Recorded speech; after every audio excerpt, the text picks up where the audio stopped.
Hello, ladies and gentlemen. Welcome back to another Ixalan draft here on Big Derf Gaming. This is officially day 2 of the Ixalan release because the lag last night had reached a point of unbearability. It took me 3 hours to do a draft where one of my opponents quit after 2 games. I don't even play a third game. Like, come on. It's too much. So I called it for last night, and it is now Tuesday afternoon as I start this. And yeah, we're 6 of 8 in queue. Oh, and here we go. Here we go. Let's take a look here. I haven't played vampires yet, so I don't know if this card is good. I don't think this card is any good. This seems pretty decent. A 5/5 trample that can trigger all your enrages and pick off any X1s. It is 2 colors, though, and that is obviously less of a, exciting thought than taking a thing. Well, it's not really a great. Contract killing is pretty strong, though it's a bit slow. It does get a lot of seem to be useful in this format where you just kind of need to remove certain things sometimes. But, we haven't drafted dinosaurs yet. And yeah, that's about all I need. I don't know if that was correct, but that's where we are. Let's see. Oh, though, how far into dinos are we? Because that is a hell of a Merfolk card right there, too. Though Bonded Horncrest, also a pretty solid beater.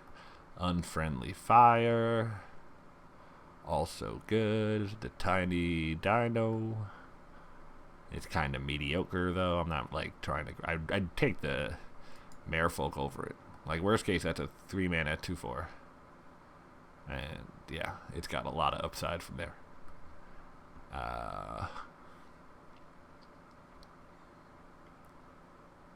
I think we're gonna. I think we're gonna stick on color on theme. Take the big old dino like this. Sticking to dino with this guy means I can kind of lean on the what's it called? You know what I'm talking about. Fight cards a bit more. I don't have any enrage yet, so while dual shock is interesting for X1s, it's not gonna trigger anything for me just yet. This card is bonkers, though. There's not a lot of exploring dinos, so it might not fit with this dino side. Though that said, it's not like a 6 the 6/6 trampler is fine, but it's not amazing. Right now I've just drafted a bunch of expensive dinos, which is not gonna be great in this format, I don't think. I think if I want to stay on color or on theme for the deck, it's incorrect, but I'm kind of committing to taking dinos here. I'm gonna take the dual shot. It's got upside, even if I don't find me some good enrage triggers.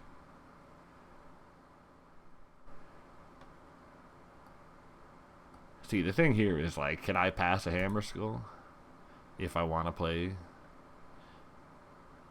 Dino?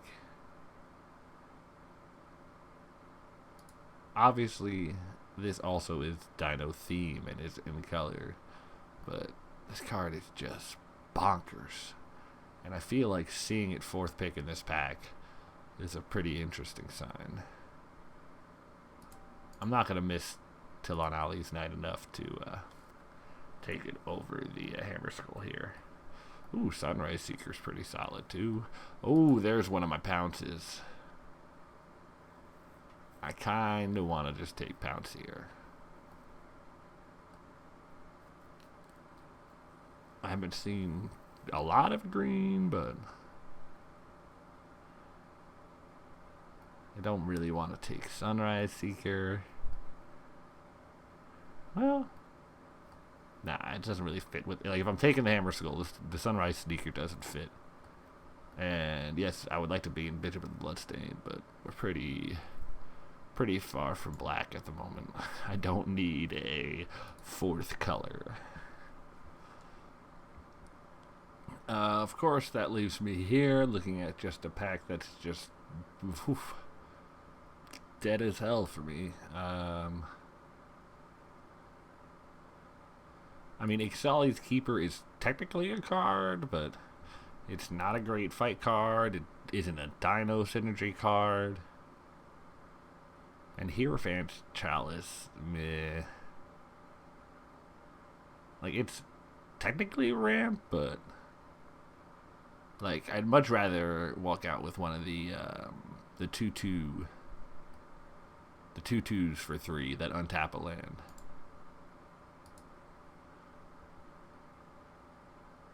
And again, no green, no red really. I mean, I guess we'll just take this Sunrise Seeker. Is Rallying Roar better? Rallying Roar is probably better. If I end up white, I'm going to be in like a beat 'em up deck with the Hammer Skull. I'm not going to be needing a 5-drop. Like, if I want a 5-drop, I'll be able to find it. And the Caller is, meh. It's not like, if I am white, it doesn't fit with that, with what I've got. And if I'm not white, I don't need it. Oh, wait a second. Do we do it? Because I do like me a Brontodon. I just think the card is sweet.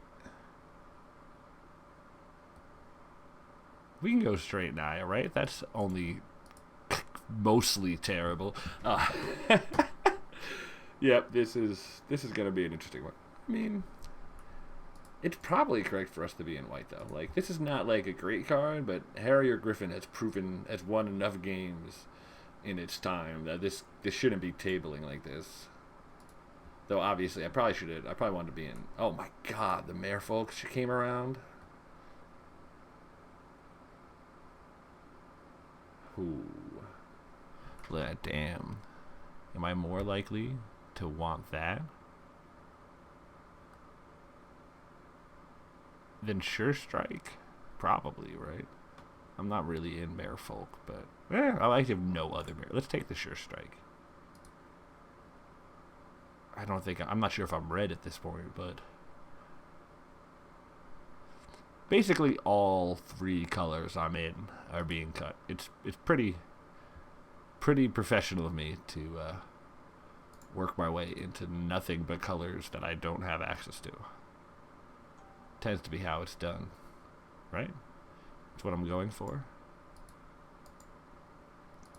Chalice is probably better than the Delver.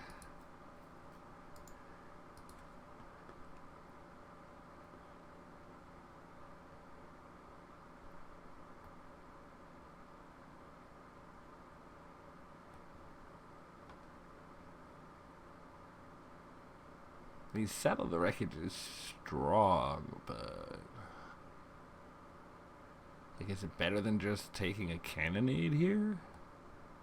Like, if I take a Cannonade,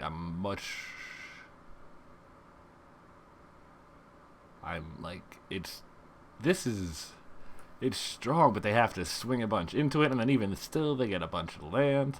Like, this could just, like, it's not going to kill much that I have yet, and not much that I will likely draft.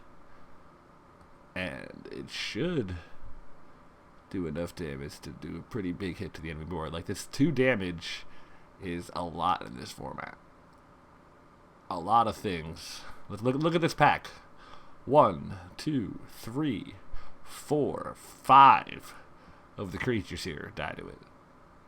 Well, I guess not that one, because it's a pirate. But you get my point.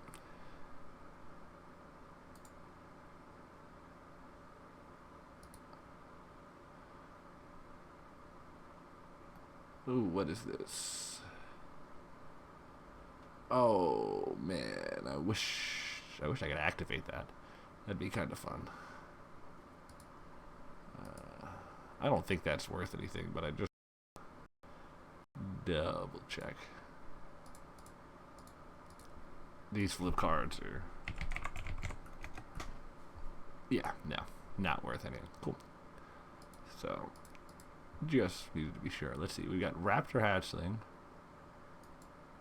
I mean, I don't have any good way to combo with that at the moment. But it's a not a thing. A 1/1 that ends up as a 3/3. Ixalan's Binding is good if I'm white. Am I white? I don't know. Unfriendly Fires. I mean, I'm just going to take the Binding. Binding is good enough.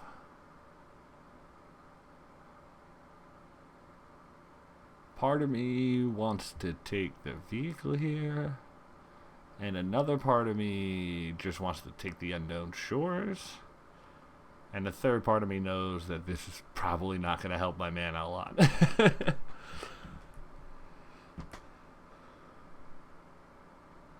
I have enough big things. I'm playing dinosaurs. I don't need to crew up a big old vehicle. I don't have black nor quite the array of creatures that would make this good. And like crash is fine, but am I that green that I want to crash? This is just ugly. I've done some wrongs here. Ooh, Fire Clan Blast. It's pretty good if I'm red.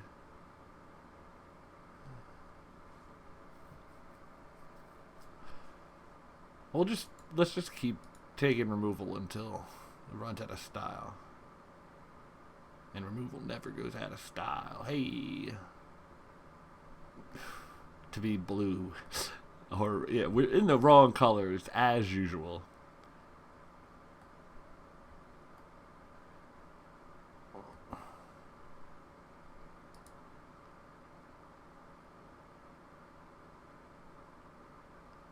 The Knight is probably better than the Robber. Because, like, with the Raging Swordtooth, that's kill the Robber itself. And Pounce works a lot better with the Knight. Yeah, if I attack, get it to be a 3/3. You can often pick something off with that 3/3.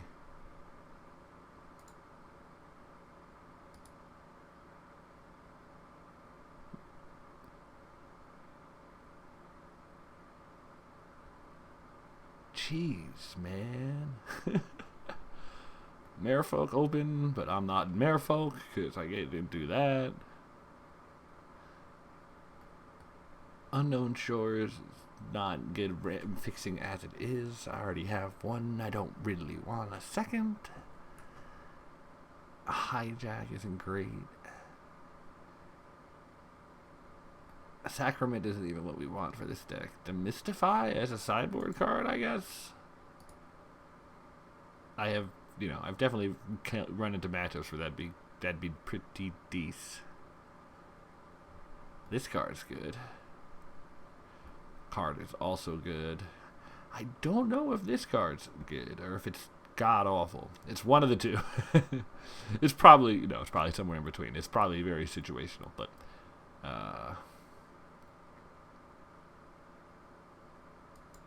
like I'm not like super green, but I'm definitely not green because both of my big dinos are green. But I guess that means I take the Pyromancer.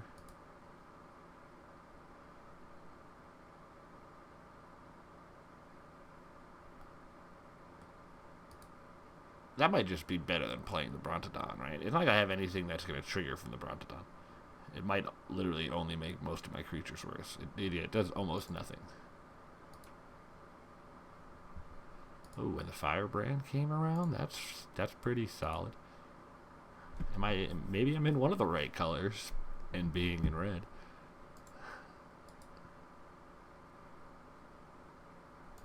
I don't have anything great, but it does just, assuming I have something with 2 toughness, it just cycle for a card. And there is non-zero situations where that trample will be relevant. I'm more likely to want to demolish something than I am to want to hijack something, I think. And look at the enchantments. It's so interesting to be back in a set with, like, enchantments you're pretty mediocre on at best. We're coming from our, or it's specifically Amonkhet, where it was them cartouches and trials made it like way different story.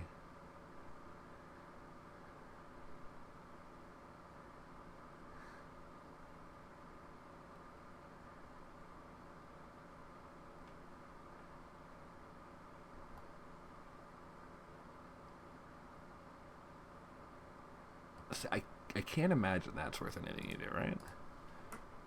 It's too much work to get yourself to the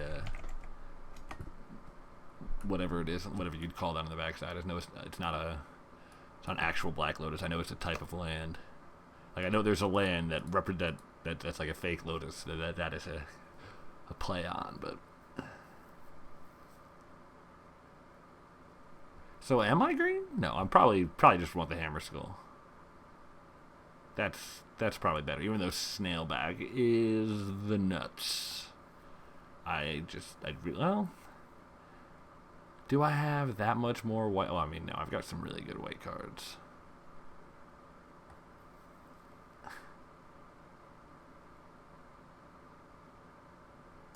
Yes, I probably just want to be right red. I want to be Boros aggro, probably. I've come all the way around the circle. And, yeah. Speaking of Boros aggro, Hammer Skulls all day.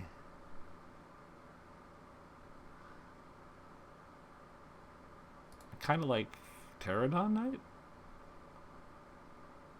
Another flyer finisher is fine. And it's a 3/3 for 4 otherwise. I don't need a second dual shot, especially because I still don't have a lot of good in range. And I can't play Shapers of Nature, even though it's bonkers. I don't have any pirates, so that makes this pretty mediocre in an aggro deck. So I think I just want the Knight.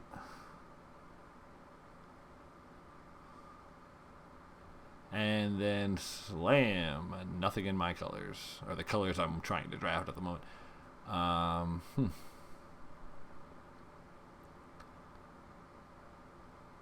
I guess we'll take a war. I know we're not going to play the Warrior. Like, that's something we definitely won't play. We're more likely to play Crash the Ramparts than we are a 2-drop. Because, like, if we have to play green, this is better when we find our green than this is. Or this is. And I don't think I'm playing Hijack. I don't think that's, like, this is the format for that, but who knows?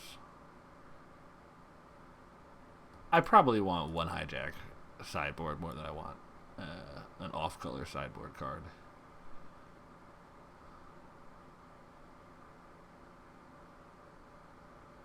But we're back coming the direction where we're getting cut to shit. Okay, so this is not good because we did not finish out this aggro deck before we got all our cards cut. Oh, maybe we'll get there. This card is pretty good. Oh, and I think we'll take this too. And then that comes out, and that comes out, and these two come out.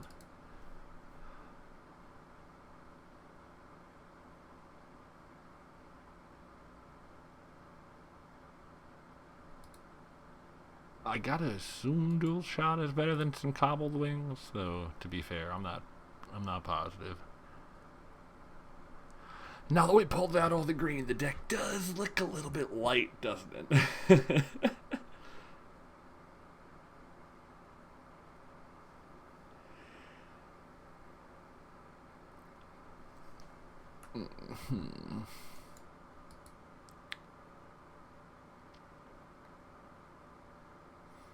Still don't really want a second Ryle or a second Demystify. So we're just gonna go and snap off the most powerful card on the back. The likelihood of running up against the other guy in this draft playing, like in my first round there, is the guy that's playing Vampire is just not too high, but it's definitely non-zero, and it's definitely better than the second Ryle or Demystify.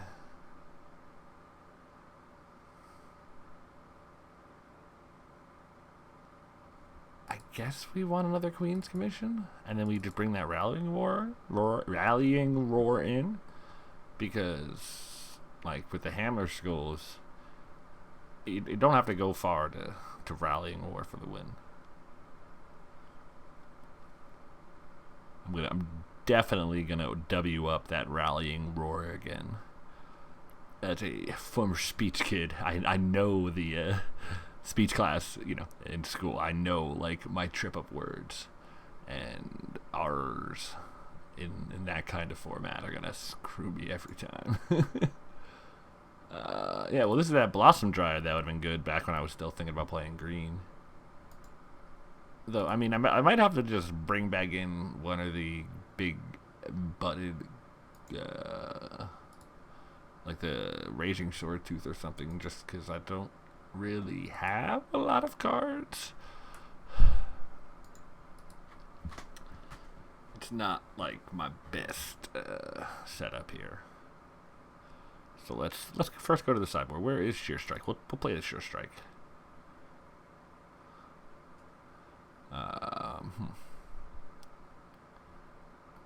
Let's see. I've got 1, 2 enrage cards. Both of them 6 drops. So it doesn't really matter much to Raging Swordtooth.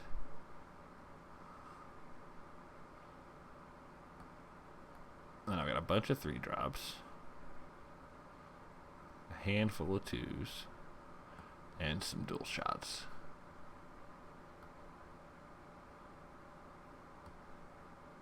Yeah.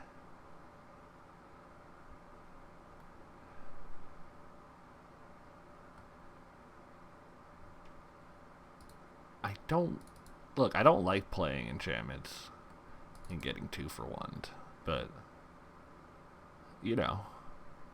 I'd rather play an enchantment and get 2 for 1 than splash. I think that's probably correct.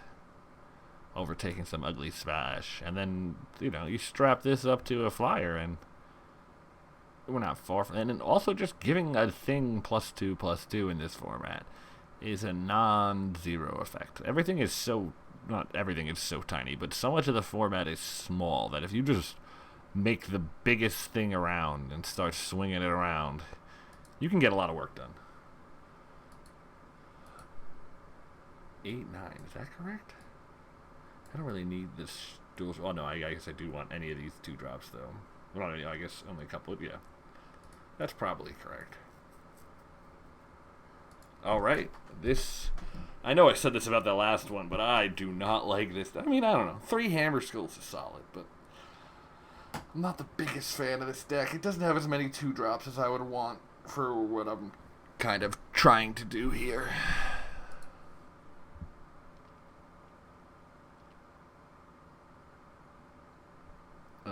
Of course, we're going to play first.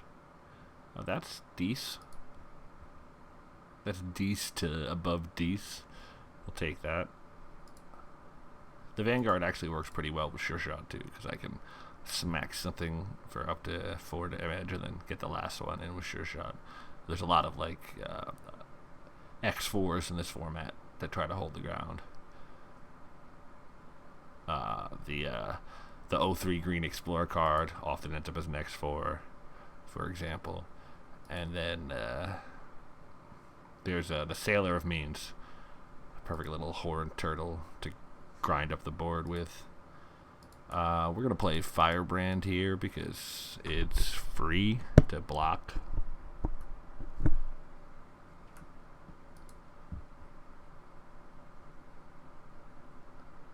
We have to pay 4 life to block with the Vanguard, so we're not going to do that. And here, if he wants to trade a card to make his 1-drop beat my 2-drop, that's cool. That's one of those things I'm fine with. He seems to be running a bit of 1-drop dot deck, which is kind of okay, if you ask me. Not that the deck is okay. I'm okay with him running that. Yeah, right up until I don't draw my 3rd land.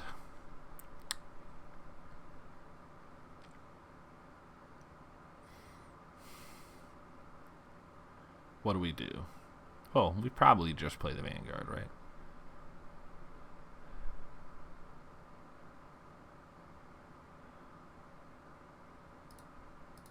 Yeah, I think we're stuck on mana. We just play the Vanguard and pass. I attack. I get in for 2, but then he gets back in for 3. And in the all 1-drop stat deck, I don't want to just let him get away with free damage. That's what he's looking for. He's trying to get in underneath some bullshit. Here, and keeping it back, saved me a card in hand, because he definitely would have attacked the Vanguard. Hey, we're in it, boys. Okay, we might need to sideboard out Cannonade against this opponent with plenty of pirates on his side.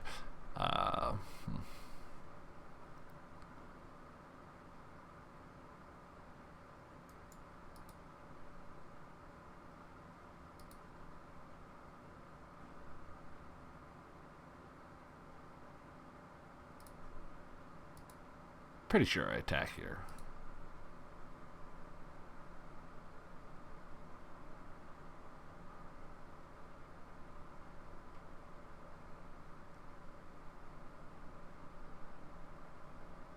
Like, I'm not blocking with it, and I'll pay the 4 life to kill one of these creatures.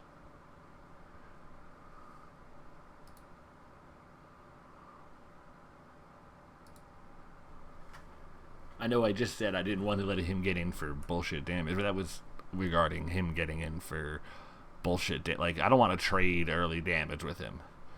I will spend... oh, dang. Oh, he ain't got no vampires. Ha. But I will spend 4 life to...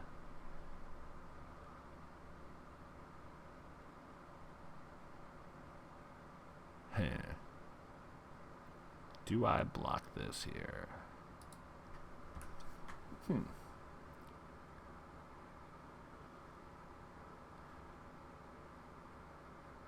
Probably, right?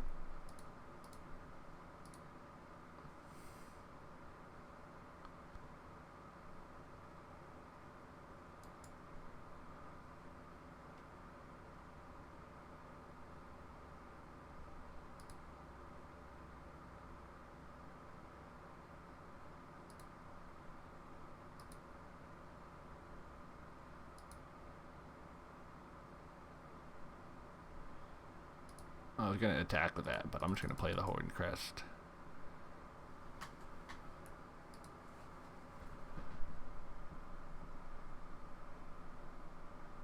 Because now he's hard pressed. Like, because he can't even, well, he theoretically can, but if he goes for a removal spell on the Vanguard, that's not, like, minus.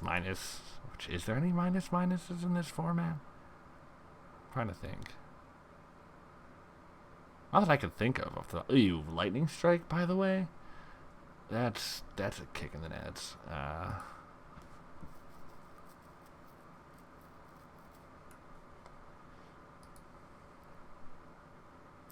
Ooh, Binding.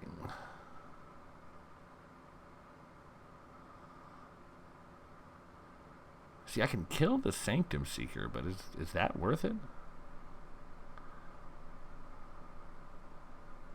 He's got Lightning Strike. But if he casts that on the Vanguard, it doesn't kill it. And yeah, okay. So...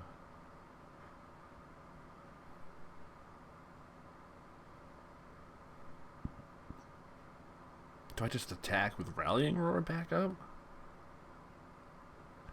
I mean, that doesn't seem bad. I attack with everything. He lets me in.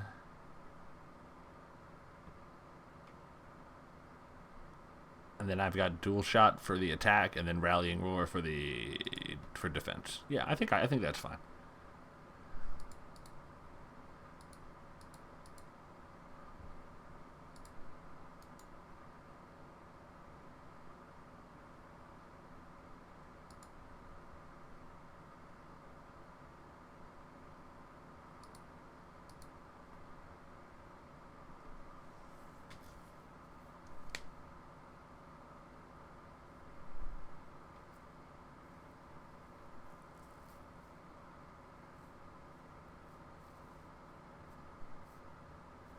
Oh, there it is.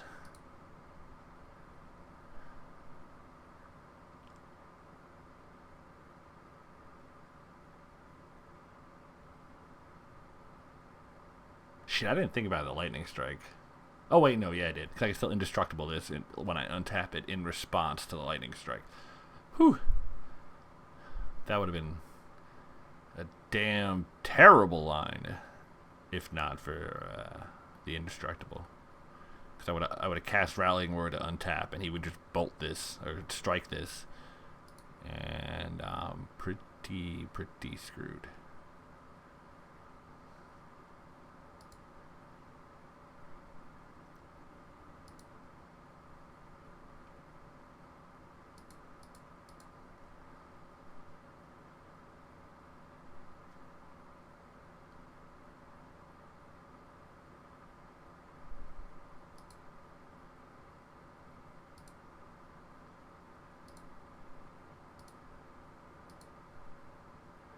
Do I do that or do I block the Menace? Well, that's interesting.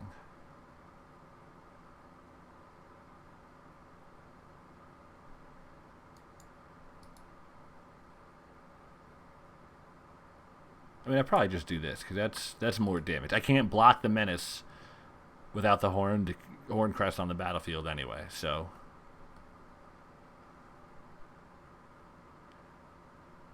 or without the Vanguard on the battlefield. Cool.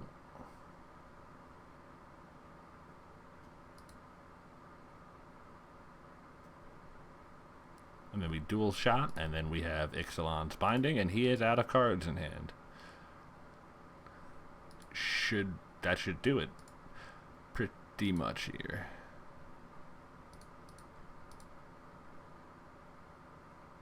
Or do I try just attack and Pyromancer and hit him in the face, right? Yeah, that's better. I don't need to bind that right now.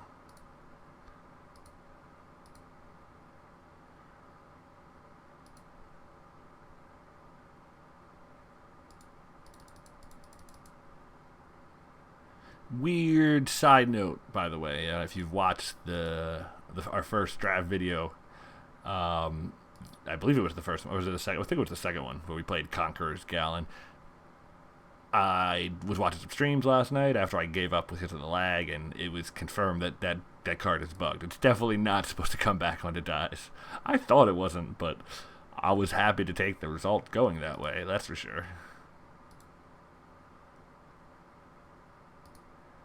Okay, hits me down to 9. He's got 1 card in hand. Oh, that's pretty brutal. Oh, that is hella brutal. If I had gone the other route, my pirate would be second.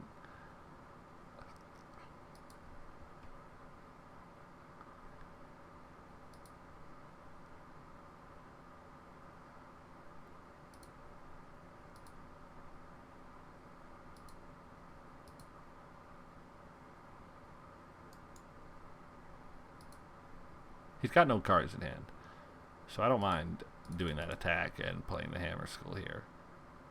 Because he's got to find something if he wants to kill me next turn.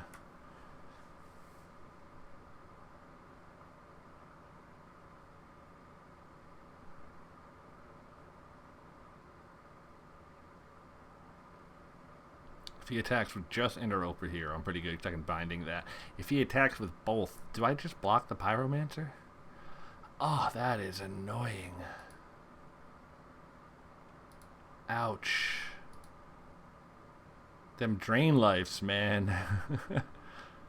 Oh, that is pretty freaking brutal for all that math I was just doing.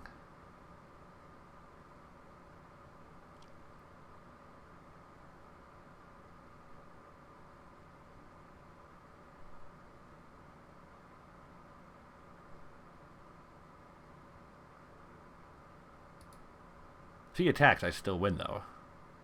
Oh, no, I don't win. I don't have the damage. Duh. Alright, well, if that's the case, we block here.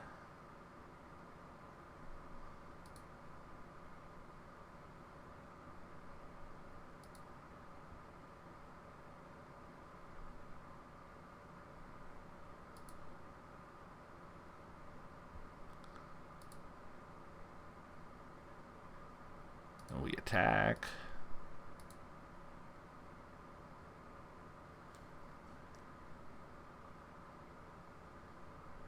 He doesn't block.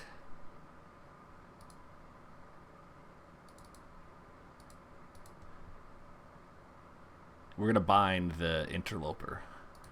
We can't block either because of the Menace. And this one does more damage, and we can't kill it with cannonade.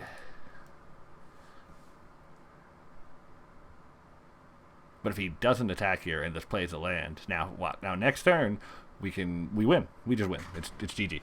We indestructible and then cast cannonade and then bash.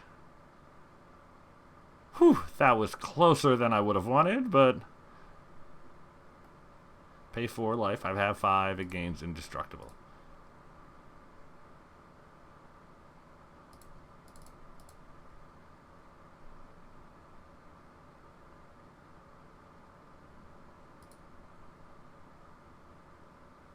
Hey, nice. Okay. What do we got now? What do we got? Obviously, Cannonade has to come out because he's the pirate deck.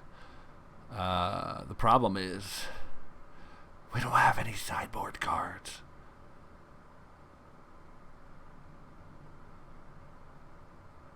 What did we see? Did we see anything that was like, yeah, not really.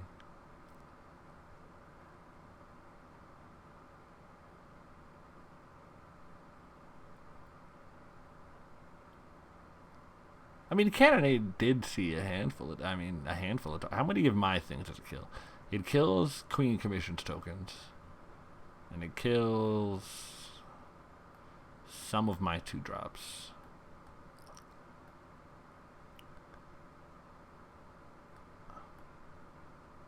And that one's a pirate. And that one can be a 3/3 when I cast it. Maybe I do just leave it in. Ooh, not hijack. It was definitely not a thing there.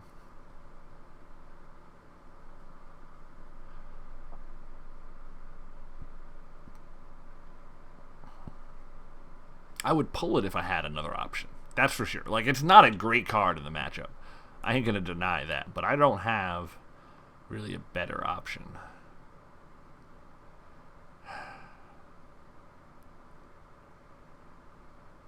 I don't love this hand. I'm gonna mulligan it. That's better. Oh, and yeah, we topped that, and yeah, we're good. I mean, the hand does need a dinosaur, but it's better than a 3-land hand with just a 1-mana instant that does 1 damage to 2 things. The only playable spell in our hand. Still turn 5, because even if we play the 5/5 on 4 with no other creatures, it's like we didn't play a damn thing. I'm not trying to get that run over. He's definitely not gonna sit around and let me.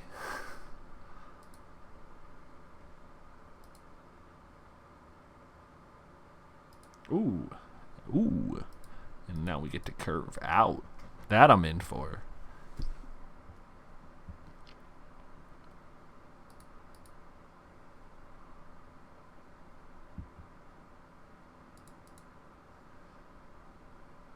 We pre-combat the Hammer Skull to get our +1/+1. Just as a note, gotta remember. I don't think he attacks with the Hatchling. I think he just leaves it there.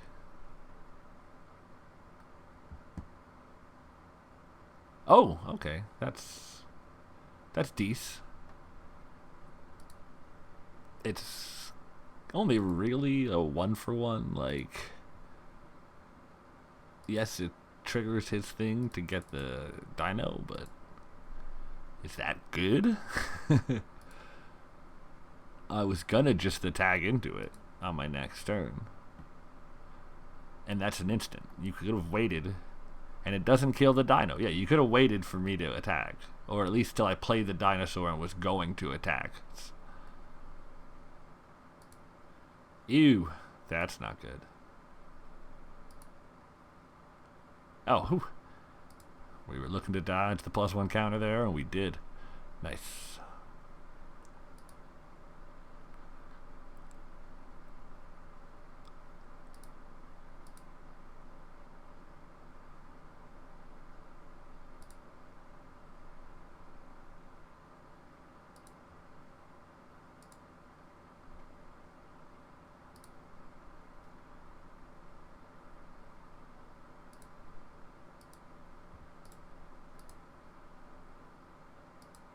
If he wants to put the Buccaneers in front of the dinosaur and chump, I'm down. Then we'll play the Pterodon Knight to hold back the Bucks. Because he didn't attack them into the Hammer Skull last turn. So I have to assume that I'm going to play as if he doesn't have a trick. Because I'm not going to play like... Well, I guess he didn't have mana though because they were hasty. That's a good point. Still, not going to play around a trick here. Definitely not now.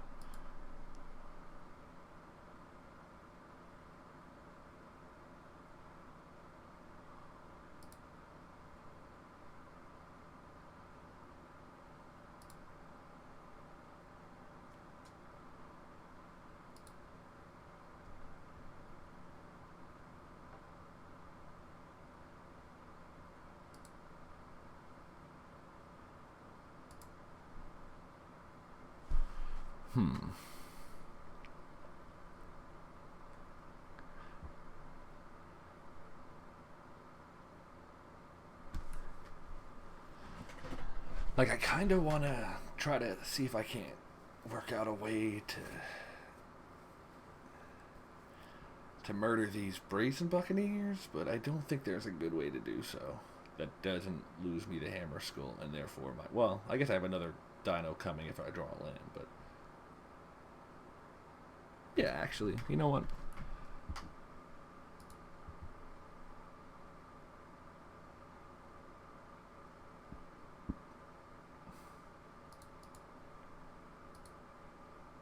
Attack with both, tapping down the Nest Robber. So he can go double block and pick himself up a nice Hammer Skull. But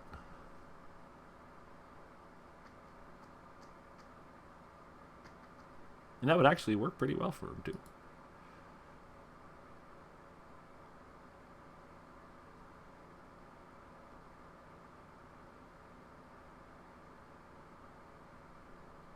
I think I'm going to Cannonade now.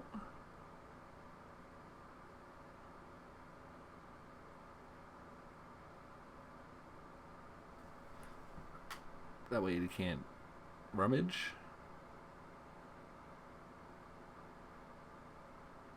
Nah, I'd rather wait, just in case.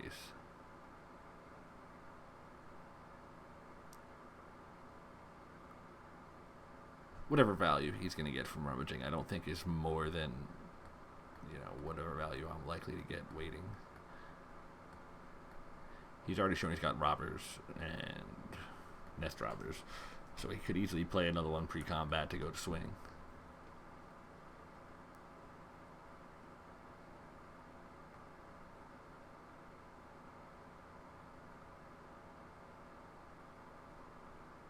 Damn. Put it on the pirate, though. That's not what I was hoping for.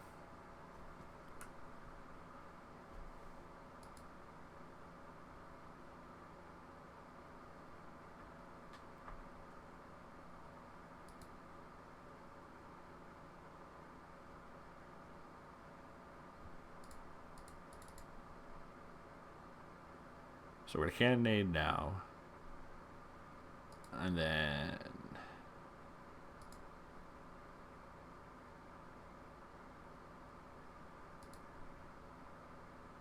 Depends if we draw a land, what we do here. Okay, we drew a land. He's got one card in hand. He didn't play that turn. I'm betting it's a land. I'm betting he's rummaged and found another land because he has got 4 mana and he had a chance to play things that turn. If he had a pump spell, he would have saved a creature and so on. So I think I'm just going to attack.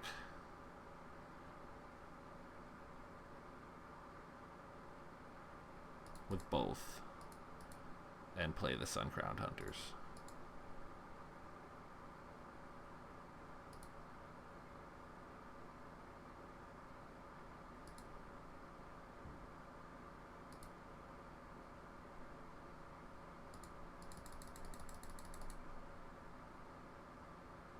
They are irrelevant that they are big enough they don't die to bolt bolt strike if that's what he drew. That we know he has to. And we definitely block Buccaneers here because if he gives the Dino +3/+3, it's not as bad as if he does something to the Bucks.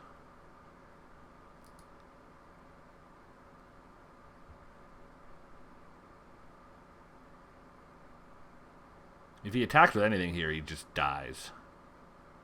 Because I block, I get the 3 damage, and then I'm binding the whatever he leaves back, so he can't block with the Horncrest.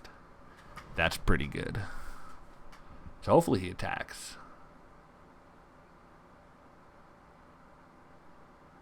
He's trying to figure out if he wants to trade the Brazen Bucks for the Suncrown Hunter. Oh, wait, no. He's dead either way. Because I can just binding one and tap the other. So it doesn't really matter. It's GG. Hey, he must have been listening. Because he doesn't know what's in my hand, so he doesn't know he's dead there. So I don't know why he conceded. Whatever. Match 2, let's go. Just gonna head right into it. I think the deck is solid. Better than I thought before we played with it. And mathematically, I know this is the gambler's fallacy at work, but we did just play a pirate deck, right? So what are the odds we're going to play another one? That makes our cannon barrage, whatever it's called, that much better. You know, in the theoretical world where any of that is true and that I didn't just run into another pirate deck. About 50-50 right now. Pirates or vampires. This hand got a lot better with that draw. I wish there was more flavor text. Because if you look, it's like they're both hitting like the same spot. She has come in and like stabbed the dino. She? He? I can't really tell. The Vanguard has come in and stabbed the dino in the same spot the Hammer Skull is like knocking the air out of these dinos.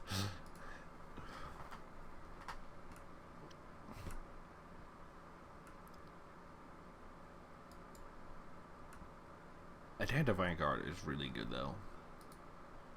I know, like, when you look at it, you're like, pay for life for indestructible, but it's not that you're paying for life. The paying for life isn't generally to give this indestructible. The paying for life is usually kill target creature that's attacking or blocking it. You know what I mean? So it's... And you would pay for life to kill creatures all day. Well, right down till about 4. Ooh, green-black. So... There's 2 options here. Either he's the Explorer deck, or he's the Vraska deck. We have the binding for if he accelerates into something, so I think this is correct.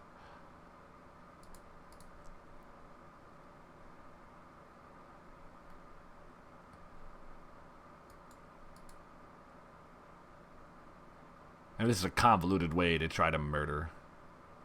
Yeah, that's... See... That's fine.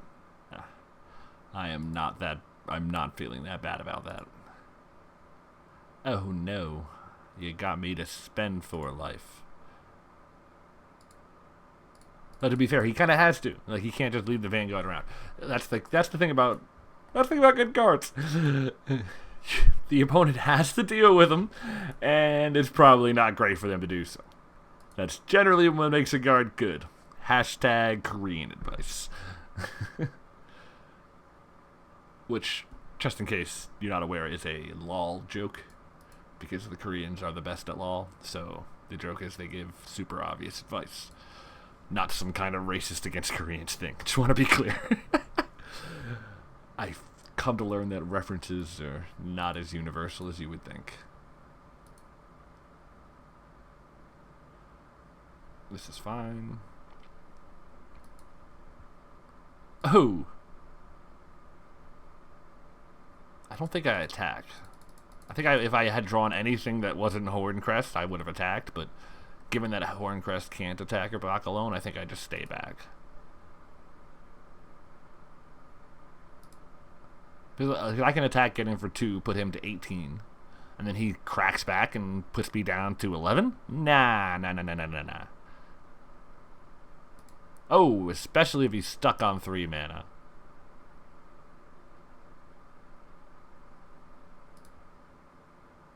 I mean, this trick is not going to work out as well as he was hoping. I think he thought I would have to double block the Wayfinder. But I don't think there's any single trick he has for this mana that can blow out both exactly. So I still pick up the Hoarder. He spends the Ramparts to get through my Horde Crest, which is fine. And then I just make a flyer next turn with Binding backup.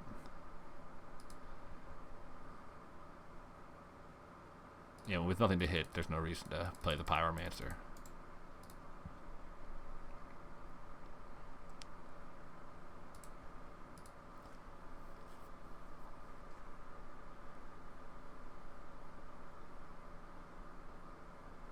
Feel pretty good about this game from here. Because I'm probably most afraid of Vraska, but I don't even have to, like, until I have to Binding, I'm alright. Find you a land, buddy, please. Ha! No land, but there's Nebraska. I knew what I was worried about. Okay, well, he is... Oh no, he binned it because he's stuck on 3 land.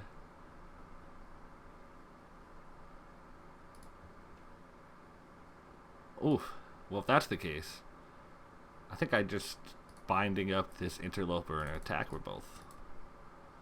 Because I was saving the Binding for the inevitable Vraska, but screw it.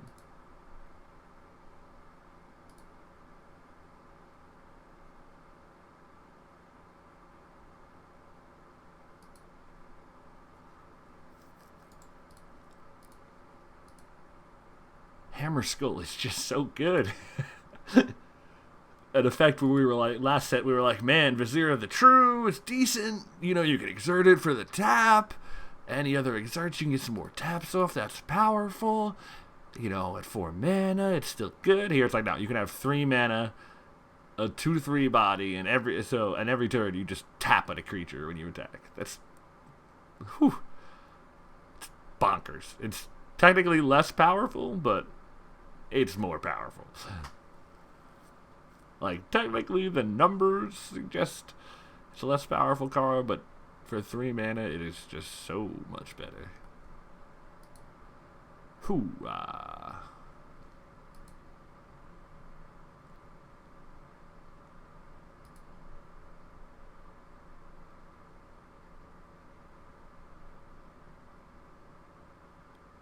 Whew.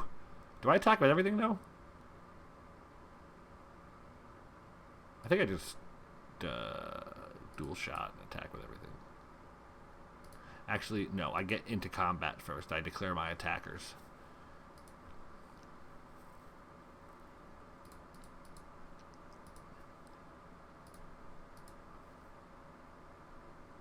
Because I don't think there's anything in green or black that can tap. I'm just talking like good practices.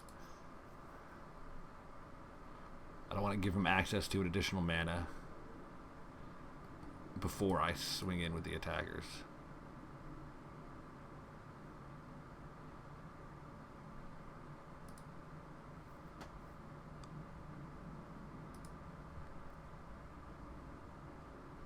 I'm pretty sure I just murked this Wayfinder here.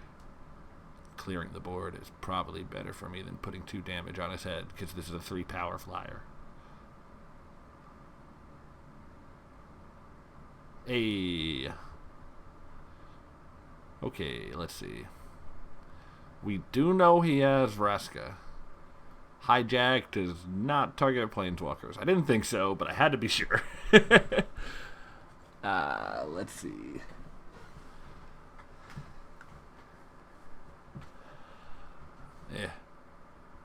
Yeah, no, we don't really have any great answers for Vraska beyond the Ixalan's Binding we were already using, so I guess we're here.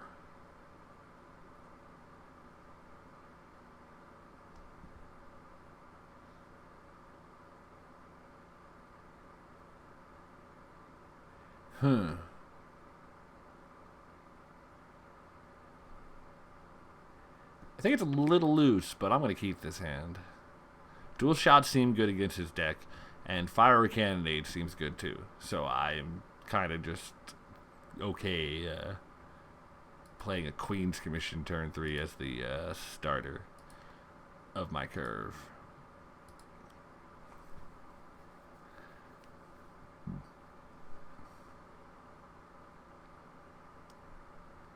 Ho! That's a card.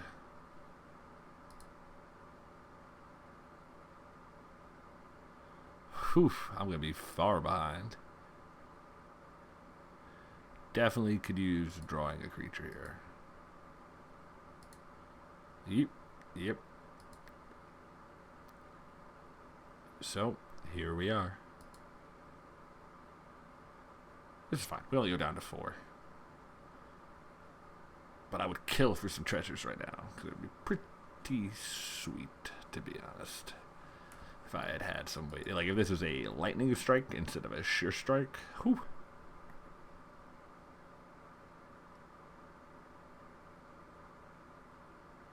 That doesn't look like a sure strike, by the way.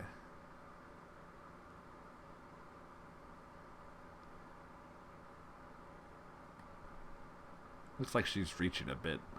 He's reaching a bit, and she's reaching a bit, I think. Unless she just got impaled, and I can't really tell what's happening on the front half of that. I'm not sure. Nah, it looks like he's like up on the boat. She's half manning a cannon. Ah, who cares?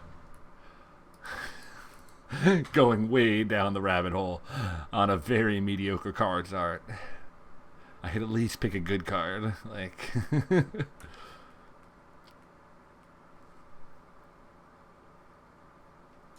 Ew. Oh, and this is a pirate too, so I can't even get it with Cannonade plus Dual Shot. Ouch.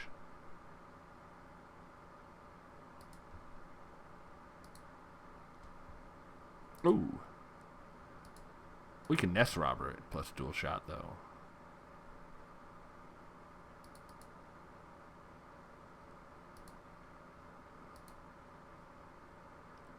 I think that's better than making the 1/1s, because I can't make the 1/1s and get rid of it this turn.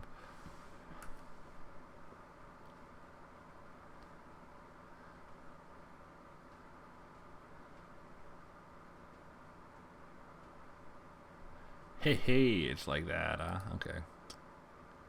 Well, now we're in trouble.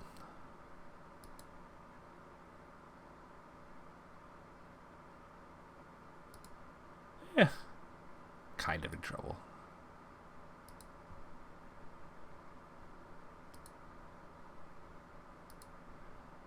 It's bad, but it's not that bad.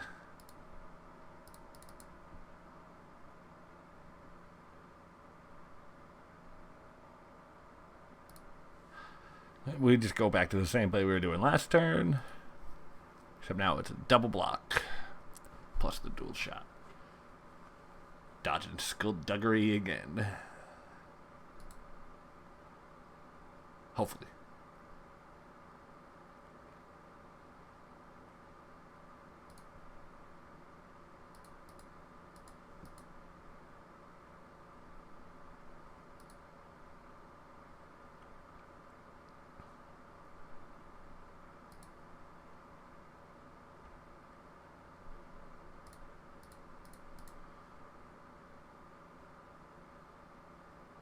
Hey, we got it.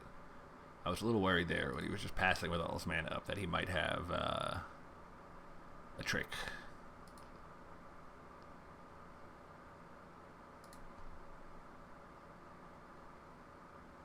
I think it's fine to just play this here.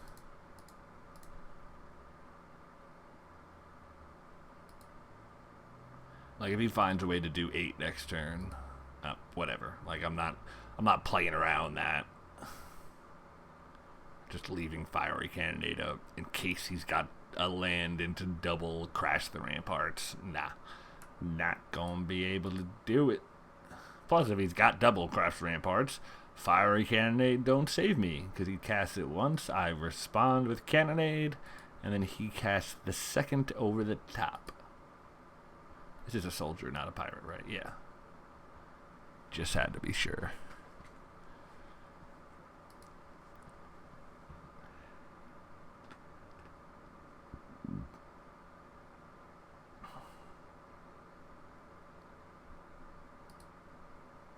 Do I binding it?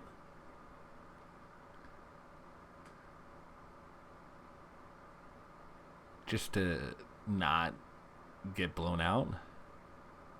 I don't think so. I think I cannonade it.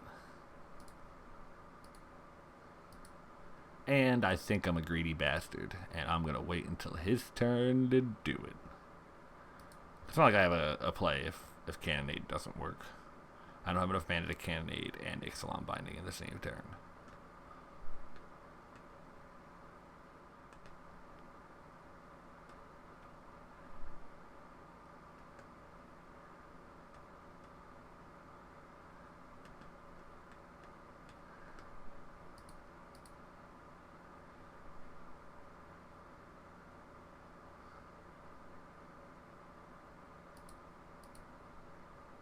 Late as long as possible on the cannonade. You have to assume he doesn't have anything because he probably would have popped it off.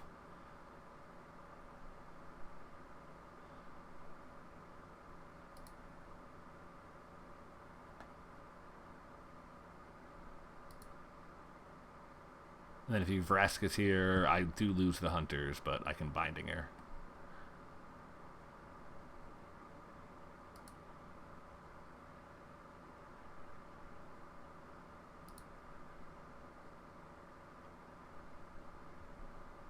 Whew. It's pretty good. Maybe I should I have swashbuckled it? No. I want to keep my mana up.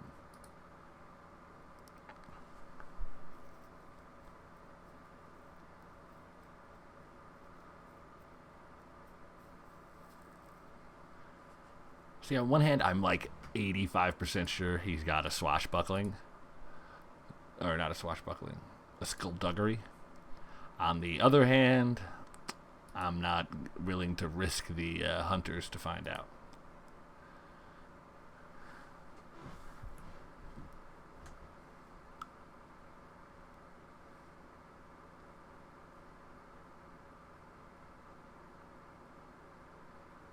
Whew. What does he got?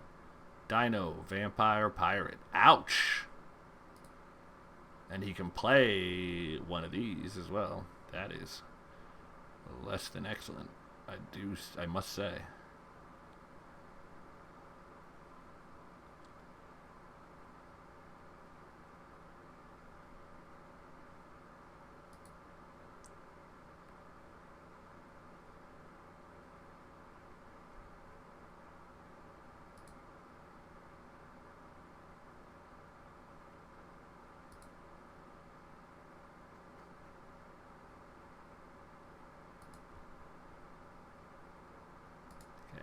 Now I think we strap the swashbuckling to it. Because that makes it a two-shot dealio.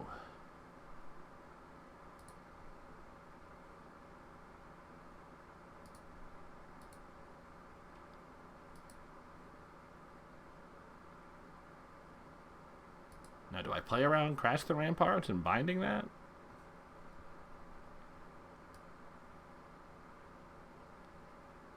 He did cast that last game, right? I'm not crazy.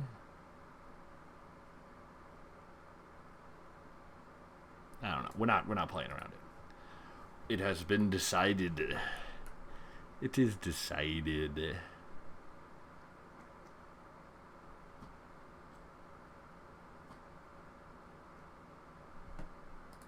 That's not good. Moved to attackers a little too quick for my taste.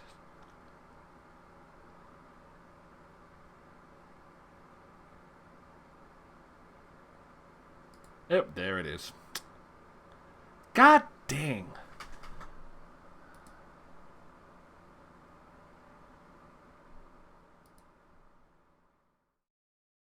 It doesn't matter. Like, if I play around... Let's think about it. If I play around that by binding this... The next, this turn he has the The Dino and the Pirate. No, shit, I guess I could just attack. I could attack with Sun... Damn. Yeah, that is better. So I can attack with the hunters, and then I can... Yeah. Damn. Okay. Well, now we know. And if you don't know, now you know.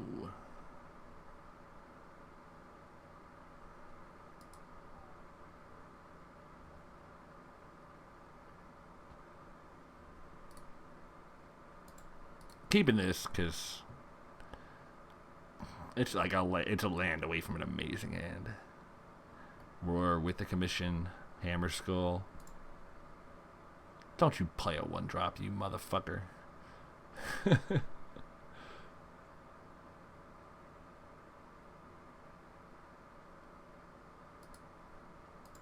Oh, you could have played a 1-drop. What the hell? Why didn't you play a 1-drop?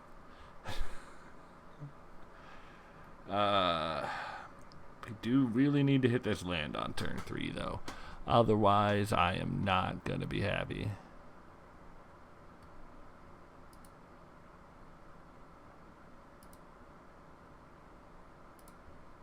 Hey, we got there, folks. We hammering. We in it.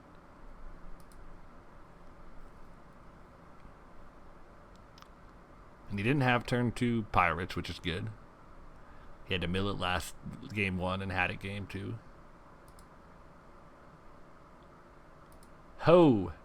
You best believe I'm firing off Cannonade.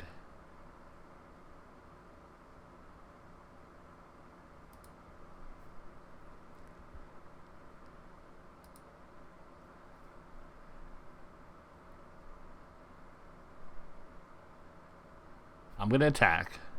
I'm going to tap his Deep Root Warrior. He's going to cast Skullduggery on Deep Root Champion, targeting the Hammer Skull. And then I'm going to blow everything out with a Cannonade. Or maybe not a Cannonade. Maybe I just dual shot it.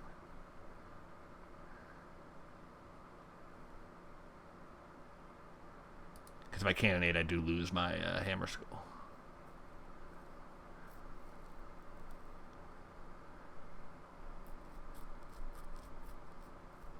You know you want to. Hey, there it is.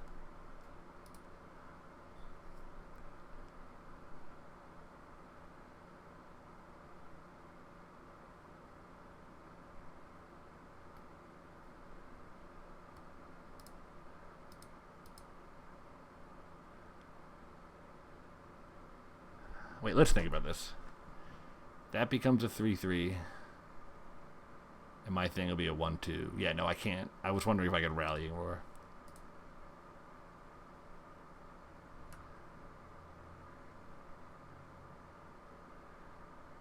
Bam. Give me that 2-for-1. It is unfortunate that I kind of borks the rest of my turn here, but, you know, things that happen when you don't draw lands. Hopefully we draw one next turn. I mean, we could still play a couple things here, but we really do want to get up to 5 or 6 and not just have these cards sitting in hand forever. I think my deck is better than his, but I don't think it's better enough that I can dick around.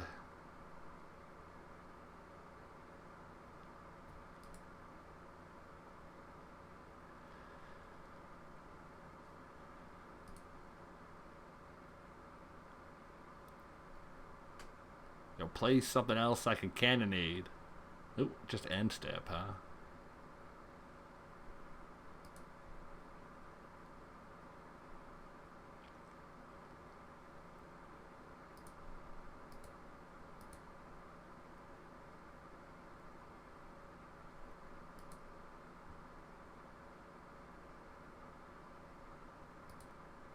Nothing?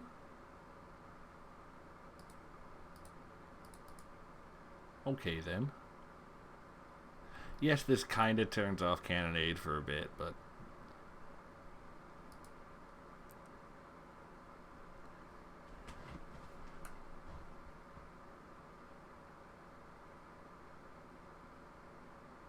See, he keeps playing mana, and that is definitely not good for us. Why didn't he attack? Attack is free as hell. Oh, and he just Grim Captain for one card?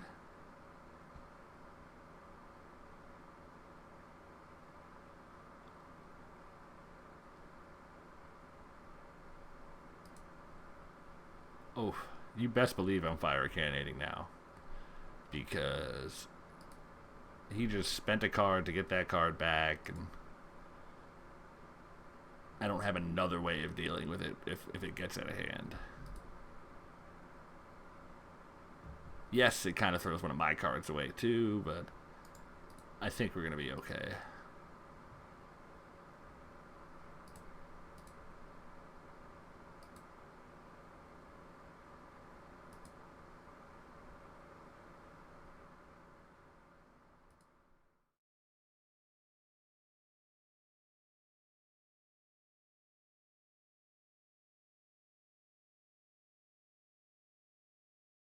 Because he just spent his last 2 turns. Yeah, like, that's got to put him behind enough that this should be an easy finish from here.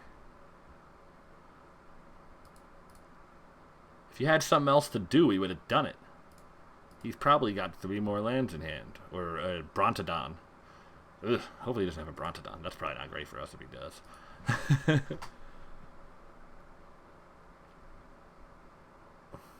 Do I play Pyromancer here? Or is it better to just play Horncrest? Oh. I guess we play Pyro. No! We save our creature.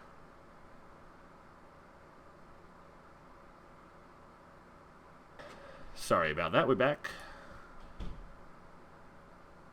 And yep, still blowing this guy out. He tapped his mana, possibly to try to cast Skullduggery, but he needs a target on his side of the battlefield in order to do so. Though it is important to remember that that is in his hand. Right? I think he does. Target creature you control and a creature opponent controls, yeah.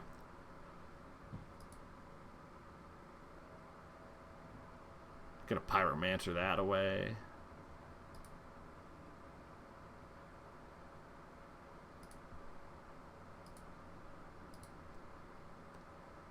Nah, it's probably better just to play Sunground Hunters. I'm at 20. He can have his activation of his Blight Keeper.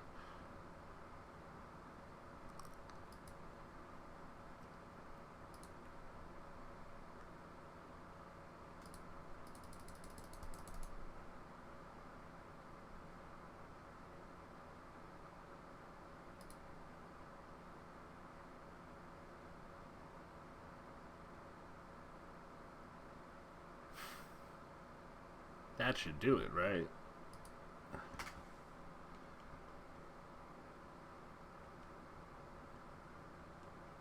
If he doesn't have anything else, I mean, alright, he wants a raid trigger? I guess. I mean, you attack with that. It's just gonna get tapped.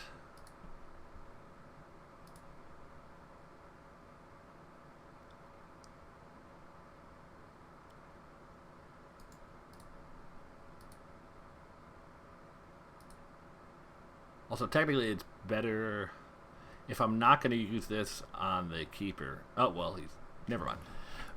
He's triggering. But either way, I think it's better to, when this comes into play, it's going to be better for me to choose this to do 3 damage to the opponent instead of 2. Even more so now that there is nothing on the field to hit.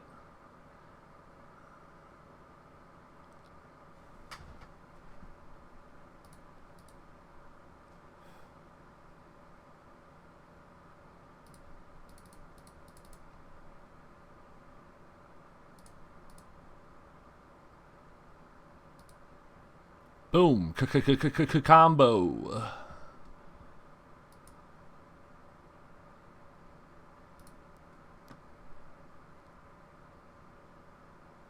I mean, it's not irrelevant. It is an important thing to think about. You're going to have both of these cards in your deck because they're both good cards. So knowing that that's an option is definitely relevant. All right, round 3 hype. Love starting off 2-0. Can't beat that. Still not sure if the deck is great, but hey, it's doing enough.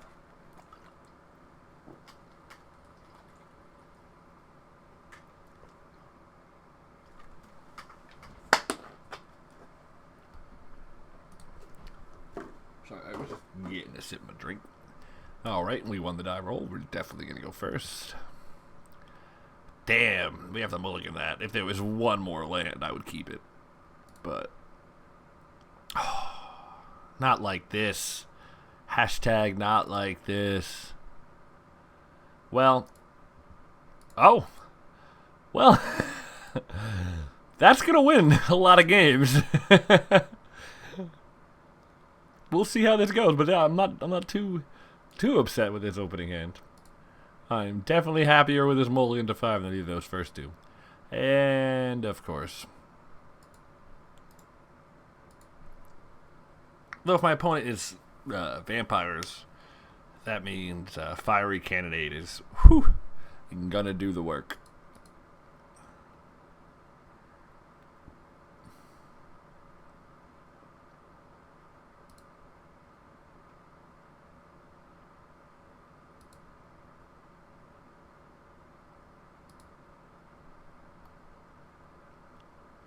It's definitely an alright one drop because it has that afflict, basically bonus late in the game where it's just like, fine, I can't actually attack with this anymore. I'm still going to do 1 life. And in a vampire deck, it's relevant at any point to be playing vampires and to have them in play. If he attacks, it's definitely skullduggery. I definitely don't block.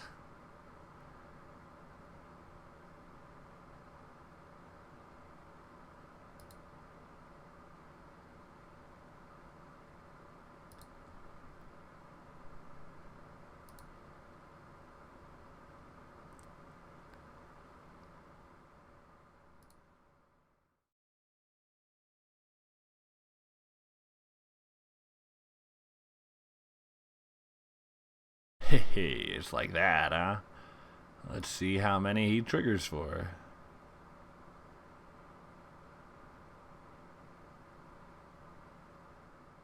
1?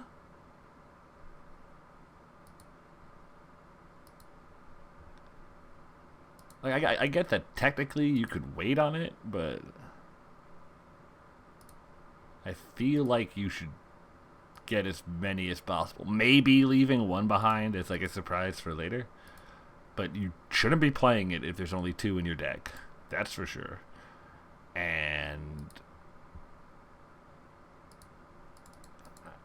I don't know if you want to rely on that trigger. Also, you don't want to have to I don't know. I guess I mean, I would leave 1, like I said, because having the option to shuffle. Well, actually, when it enters the battlefield, you may always search. So I would just take them all.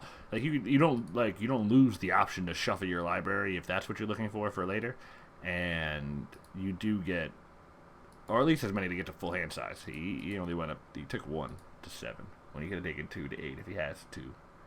And if he's only got 1, like I said, not a good card. If you've only got 2 in the deck, I mean, not a good card in general, but you've got like 4 in the deck. You can at least get some value.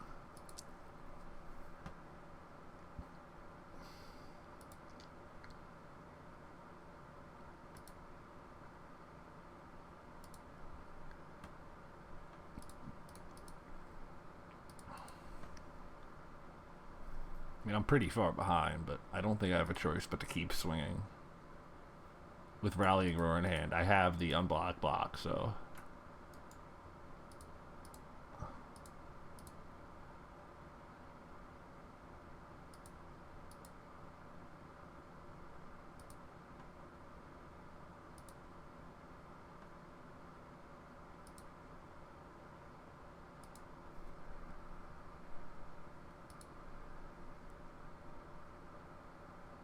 Big problem is that puts him to 12, but his lifelink this thing is going to get him back up.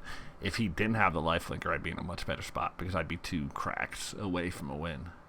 But he's going to get at least 1 life here, which is kind of bad.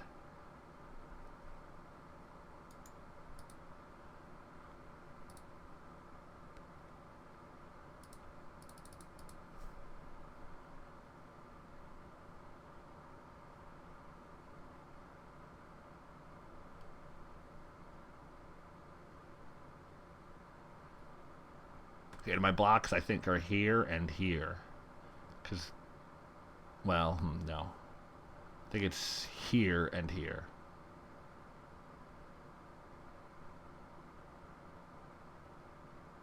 Oh, wait, no. If I go here, if he Skulldugs, that becomes a 4-3, and my thing is still a 4-5. Yeah, so that's fine. And then in here, if he Skulldugs, mine becomes a 2-3, and that becomes a 2. No, we have to go here.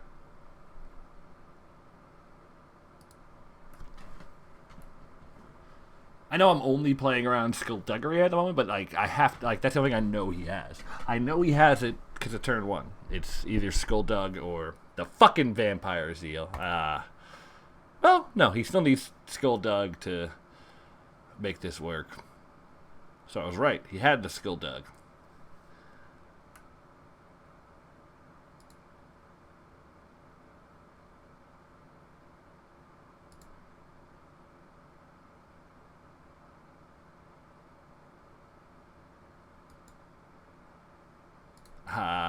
Yeah, so I desperately need to draw a Cannonade here, or I am just done for.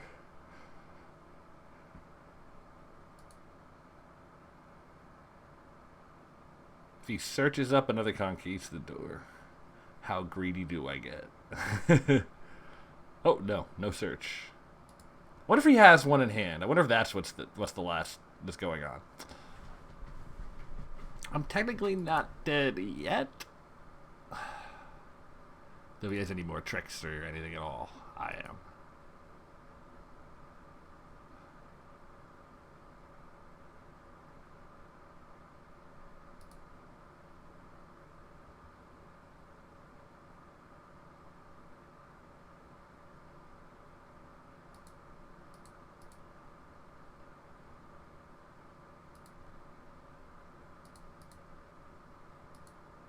I wonder if dual shot's good against his deck.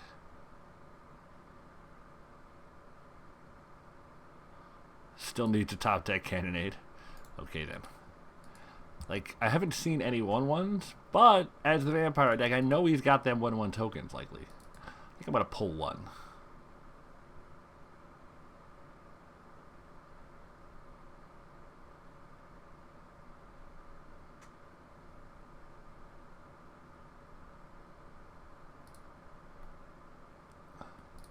I think I'm just going to play this. It's not a good card. But it's a good way to just keep me off of too low life. For his, I don't have anything else here that's like a useful sideboard card. But, like, this might keep me alive. I guess his draininess. Drainitude, Drainopolis, I don't know. Whatever, you know what I'm saying. I don't think it's a good sideboard, but it's definitely better than the second dual shot. That's for sure.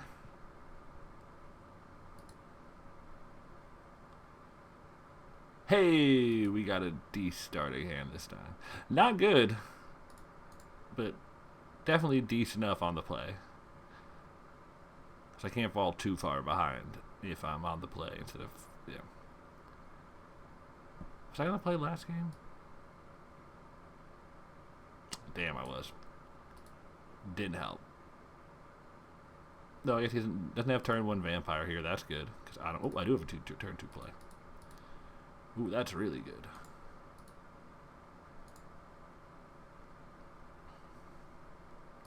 Might just run this back the other way and go over him.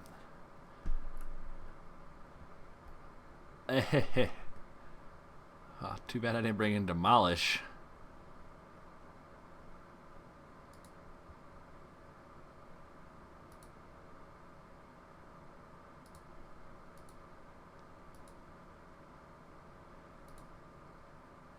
What do I do here? Do I add? I don't have anything that makes the Queen's Commission tokens better than having Hammer Skull at the moment. And he's not low enough on life that having an extra creature out at the 1/1 is very relevant. So I think this is correct.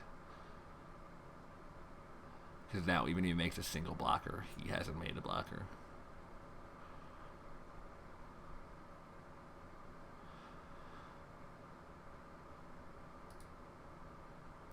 Conquistador.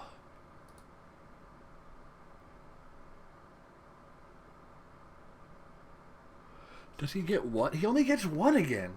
So does he only have two? That really doesn't seem... I mean, I can't talk if he's whipping my ass. Like, I'm not going to sit here and pretend that, you know, but I have to imagine that it's not great.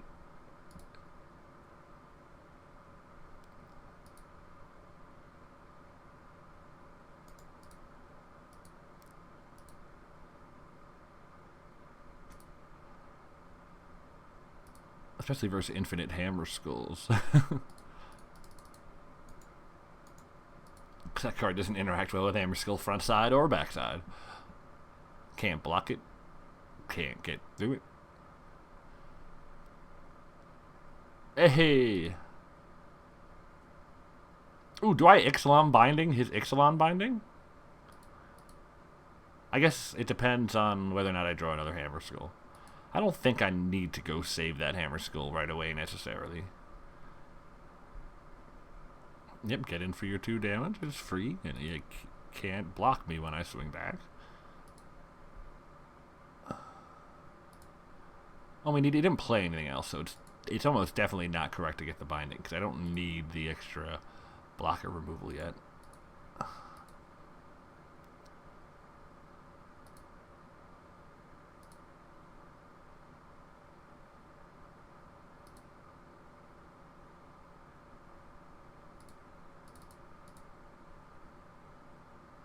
Commission. So is this supposed to be like, wait, let the blood of the Imperator flow through you. Only the blessings of the Golden City will purge its acrid taste from your mouth.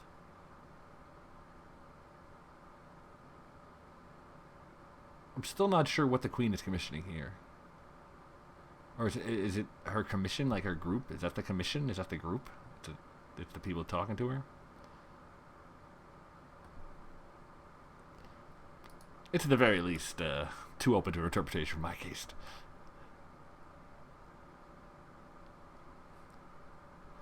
I kind of want to save binding for, like, the inevitable Vona.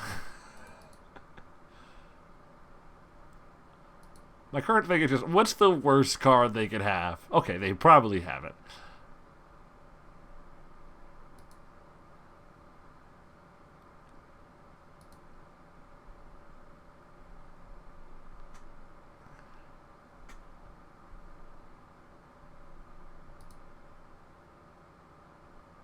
Oh, okay. I was going to say maybe I Ixalan binding, but if I have the flyer, I just make the flyer.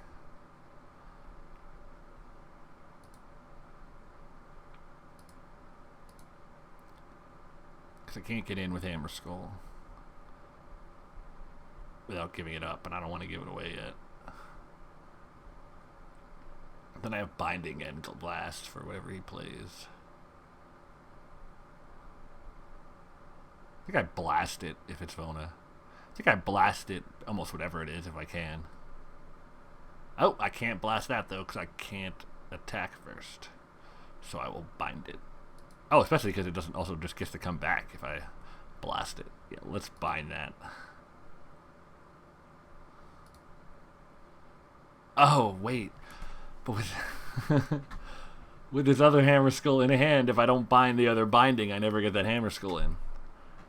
I still think it's probably better just to bind up their agent.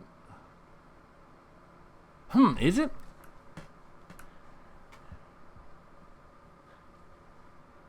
Like, 'cause if I don't bind up their ancient, I can attack with everything. Tap their ancient, get in for 3. They're gonna trade the double block the hammer skull. Now let's just get rid of the ancient.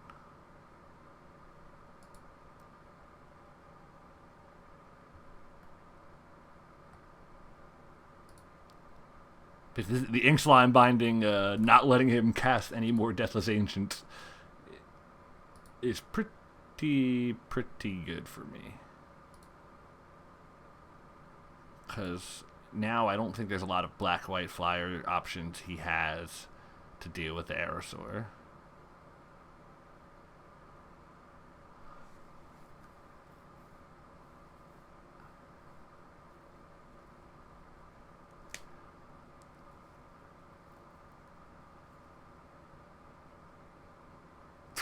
That's one of them.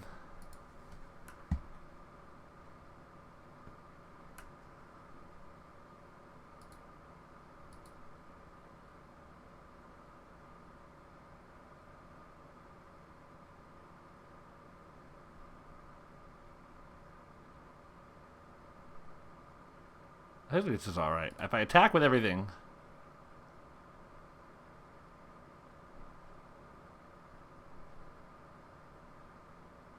If I attack with everything, tapping the Glorifier of Dusk, I get in for 4. And then I kill the Glorifier after combat. Wait, 1... At least 4. 1, 2, 3, 4. Yeah, okay.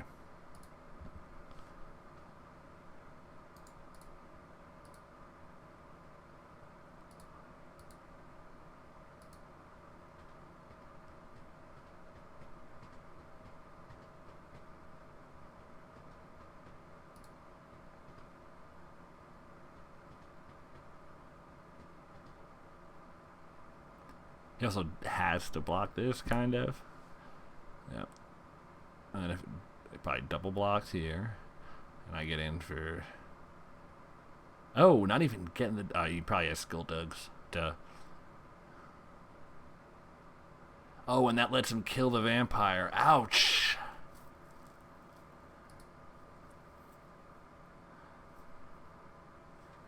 Yep, I didn't think about that one properly. Doesn't matter. Not the hugest problem. It should still be pretty good from here.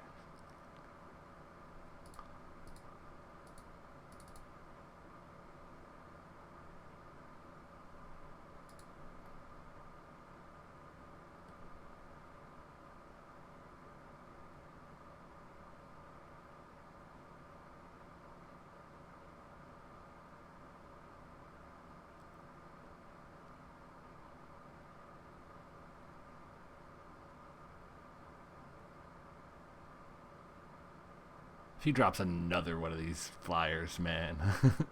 Okay, that's not bad. I take, what, 5 here?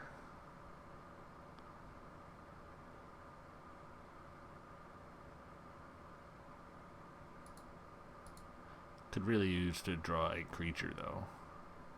Or I guess one of my pump spells is good, too. Or direct damage. Do I have a lot of direct damage? I don't have a lot of direct damage.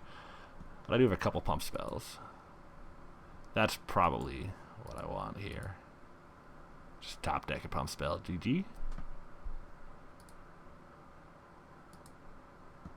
Alright, well, we still attack here, I think.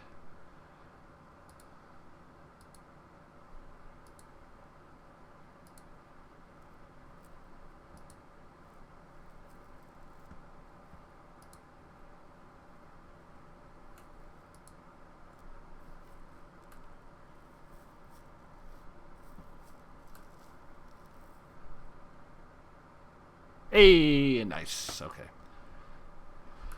Let's see. What did we learn that time? Still no good dual shock targets.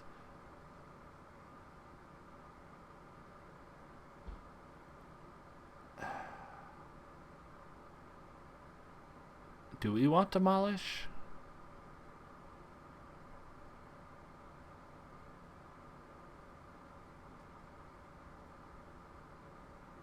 I mean, he has a lot of like 5 and 6 drops. Demolishing him off of them is probably better than not. And if we take the ritual rejuvenation out, and then keep him off of 5/6, keep him out of the skies, and possibly pick up some value if he plays another artifact of some kind. The boats are very good in this deck. Like, the boats are good with the cannonade. We're keeping this hand.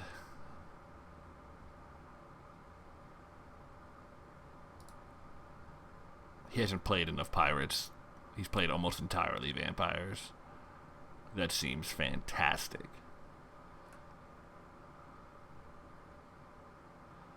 So your question is just how long do I wait to fire it off?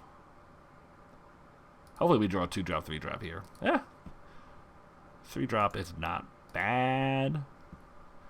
Not amazing, but not bad.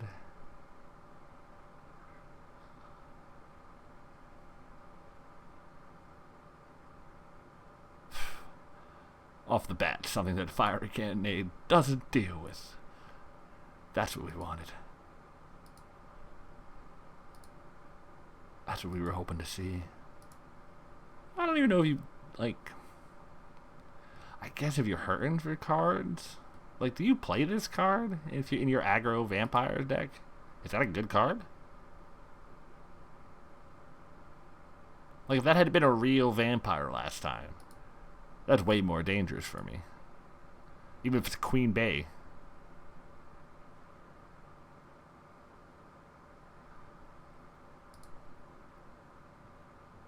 This Demolish seems like it's going to be really good here, because I'm either going to keep him on 3 lands, or if he makes a, oh, no. Or if he makes the swamp. We can just demolish.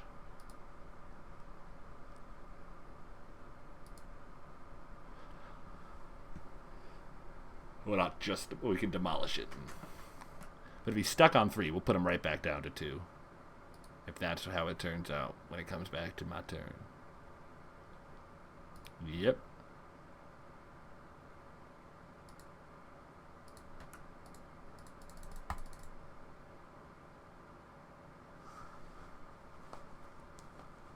It's not fun, but hey, I gotta do what I gotta do.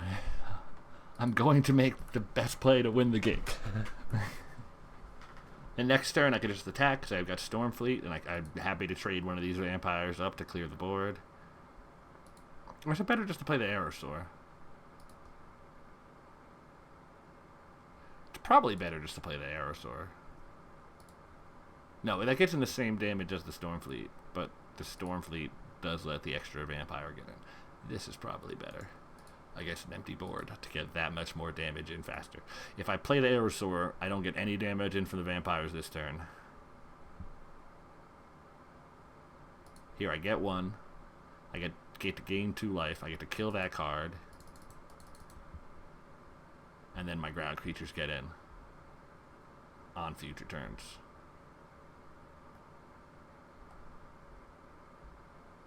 What?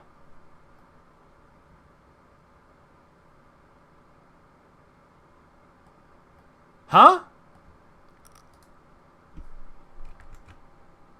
Am I missing something?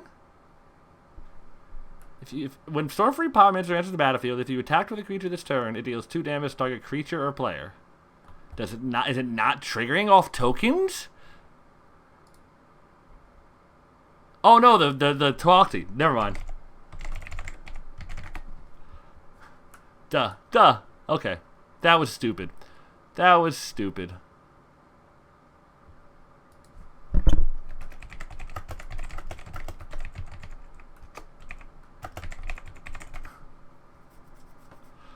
Wow, that was bad. Just threw away a vampire for no reason. Held myself off the flyer a turn. Whew. Okay, I won't fuck that up again in this format. That was the one time. One time. You get 1.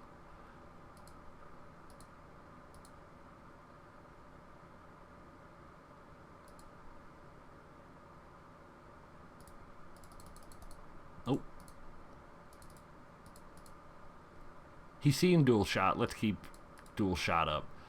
I don't have any white 1-mana tricks and haven't showed any, so.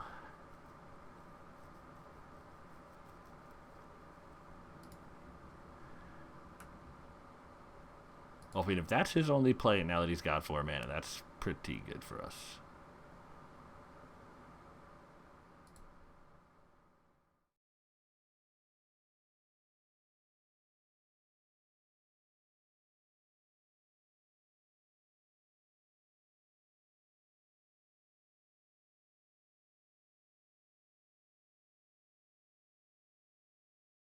I did the math right this time. He goes for the double block.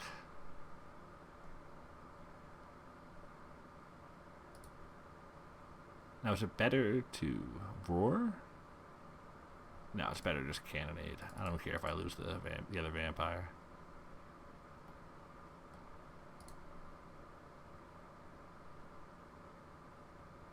Whew. This game was not the prettiest. I'm really mad about that, getting beat out by the Kotatli, but hey, what are you gonna do?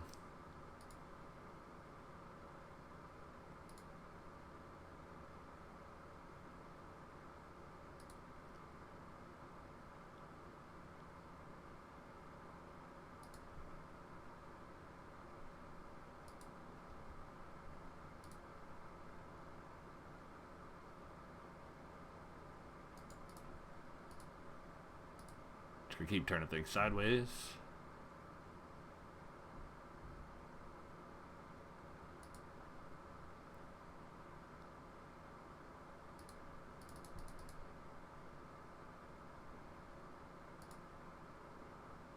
The flyer, given the flyer. Oh, give the human flyer. Can't be that.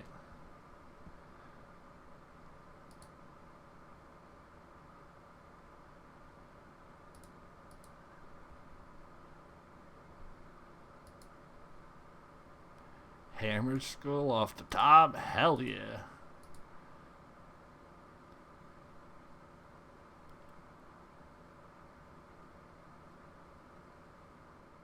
Okay, that's fine.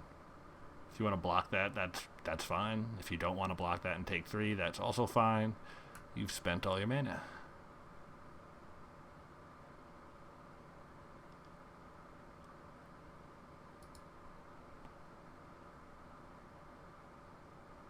I guess it would have been best to play the Hammer Skull before combat, technically. But whatever. Actually, enough but whatevers. That was bad. Not as bad as the Tokatli ability, but pretty bad. Pretty bad.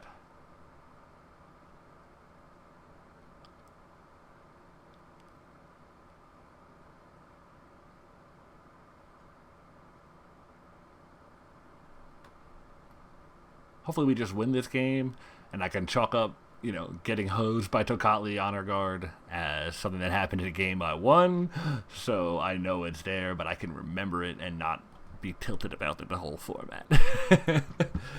There are a few things like being tilted a whole format because you mess up a card early, and that'll definitely happen to me.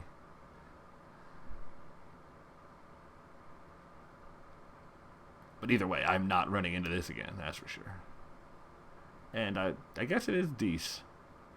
There is enough raid triggers running around, and a handful of cards, other cards with comes into play abilities, that this is probably alright. Probably not where they drafted it, but it's probably alright in your deck.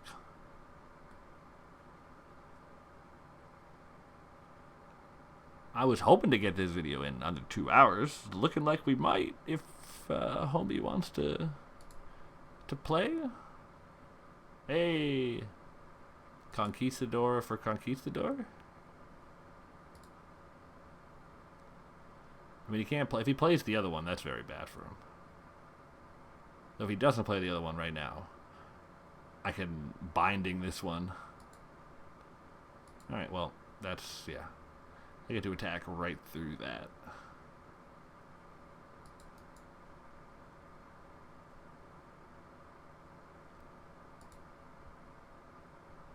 Ugh, I'm drawing too many lands. I don't need more lands.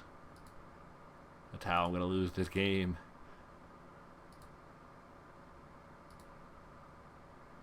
No, I'm going to lose this game because the mistakes I've already made if I lose it. So, but I think I keep the planes in hand. I have enough mana to cast both of these spells next turn. And I'd really, really not like to get blown out by a... I'm going to call it Mind Rot. Whatever the Mind Rot is, that if rated, you get a treasure. Yeah. Not excited about that happening.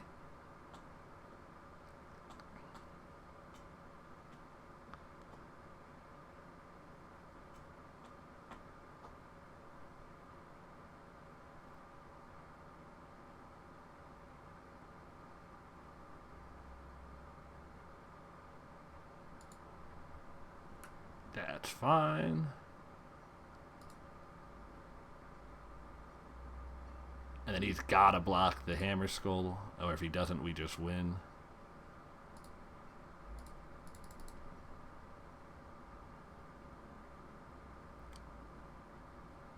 Hey, we got there. 3-0. Hey, yo. So that's what, yeah, so we're at 2 drafts. And we've played 2 drafts. We are 8-1 across the 2 drafts, with our only match loss coming to Navigator's Raid. Well, I guess it's going to be a fun format, right? Alright, well, hopefully this continues on through tomorrow. See everybody then. Till next time, have a great life, folks. Peace.